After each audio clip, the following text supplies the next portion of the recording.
মেহরাব জিন চিনিস তুই এই জিনকে? তোর কি আমাকে জিন গবেষক মনে হয় যে কোনটা মেহরাব জিন আর কোনটা আশিক জিন জানবো? আমি পড়েছিলাম একটা বই যেখানে লেখা ছিল এই জিনটা অনেক বেশি শক্তিশালী হয়। মেহরাব জিন সহজে কারোর প্রতি আকৃষ্ট হয় না, আর একবার আকৃষ্ট হলে তার প্রাণের স্পন্দন থাকা পর্যন্ত পিছু ছাড়ে না। হঠাৎ আমাকে সব বলছিস কেন? মাঝে মধ্যে এক্সট্রা জ্ঞান রাখা ভালো, পরে কাজে দিবে।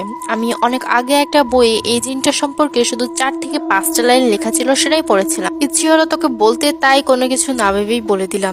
জিন সম্পর্কিত অনেক প্রচলিত কথাই শুনেছি, জিনের গল্পও পড়েছি, অনেক হরর স্টোরির বই আছে আমার। রাতে প্রায় সময় গল্প পড়ে তারপর ঘুমাই, কিন্তু গল্প যে সত্যি হয়ে আমার জীবনের অংশ হিসেবে গড়ে উঠবে সেটা কখনো ভাবিও নি। আমি আলিফা, চোখ বন্ধ করে গভীর রাতে ছাদের উপরে খোলা আকাশের নিচে দাঁড়িয়ে বিড়বিড় করে জিকির করছি।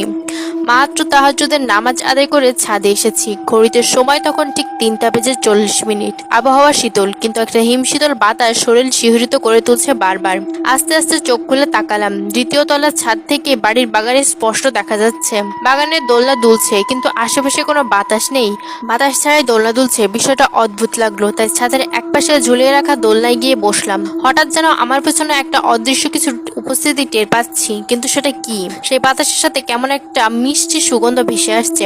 সুগন্ধটা এতটাই তীব্র যেন মনে হচ্ছে নেশাগ্রস্ত হয়ে যাব। আশেপাশে ঘুরে ঘুরে তাকাচ্ছি, কিন্তু ছাদে কেউ নেই। কিন্তু আমার চোখ গেল ছাদের এক পাশের শেষ প্রান্তের একটি কোণে। কে যেন সেখানে দাঁড়িয়ে আছে। ওই পাশটি পুরো অন্ধকারে ছেয়ে আছে, তারপরও ওই লোকটার আশপাশটায় যেন আলো চমকাচ্ছে। আমি ওইদিকে এগিয়ে যাব, ওই সময় পিছন থেকে আমার বান্ধবী প্রান্তির ডাক শুনতে পেলাম। এখানে কি করছিস তুই এত রাতে?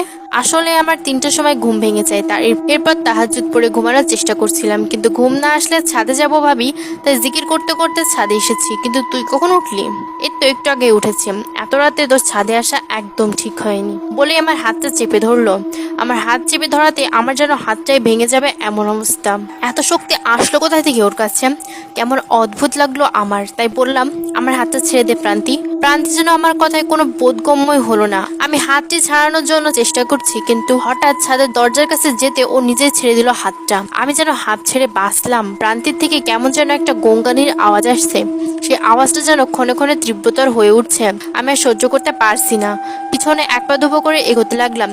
তারপর আর না পেরে এক চিৎকার দিয়ে ঘুম থেকে উঠে পড়লাম। দেখি আমি ছাদের দোলনায় বসে আছি। শীতল আবহাওয়াতেও ঘামে শরীর ভিজে গেছে। দূরের মসজিদ থেকে আজানের ধ্বনি ভেসে আসছে। তাহলে কি আমি কিছুক্ষণের জন্য ঘুমিয়ে গেছিলাম? তাহলে কি সবকিছু স্বপ্ন ছিল?